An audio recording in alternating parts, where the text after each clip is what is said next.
डांबरखेड्याचा जो पूल आहे मॅडम, हा पूल संथ गतीने काम चालू आहे आणि आपण वारंवार त्या ठेकेदारांना किंवा संबंधित विभागाला आदेशही देत आहेत, तरीही काम हे संथ गतीने सुरू आहे.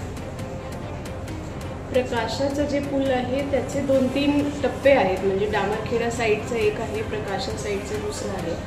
तर आता डांबरखेडा साईडचं जे पूल आहे त्याच्यासाठी आम्हाला MSRDCने जून एंडपर्यंतची डेट दिली आहे. सोबतच जे एक पर्यायी रस्ता आम्हाला आता सप्टेंबरपर्यंत त्यांना आम्ही शेवटचा वेळ दिला आहे तो पूल पूर्ण करण्यासाठी. MSRDCला हा पूल मागच्या वर्षात मला वाटते त्याची टाईमलाईन होती, पण आत्ता त्यांचं म्हणणं आहे की पूर्ण जे मशिनरी आहे किंवा लोक आहेत ते मॅक्सिमम कॅपॅसिटीवर त्यांचं जे काम आहे तो चालू आहे आणि सप्टेंबरपर्यंत त्यांचं काम संपतील असं आमचं जे नोटीस आम्ही त्यांना दिलं होतं त्याच्या उत्तरात त्यांनी म्हटलं आहे. त्याचं फॉलोअप उद्या पण माझी डिस्ट्रिक्टमध्ये मॉन्सून प्रिपेअरनेसची बैठक आहे ज्यामध्ये MSRDCला मी बोलवलं आहे. तर आमचा पूर्ण 100% प्रयत्न आहे की जितका लवकरात लवकर आमचा प्रयत्न आहे की तो होऊन जाईल.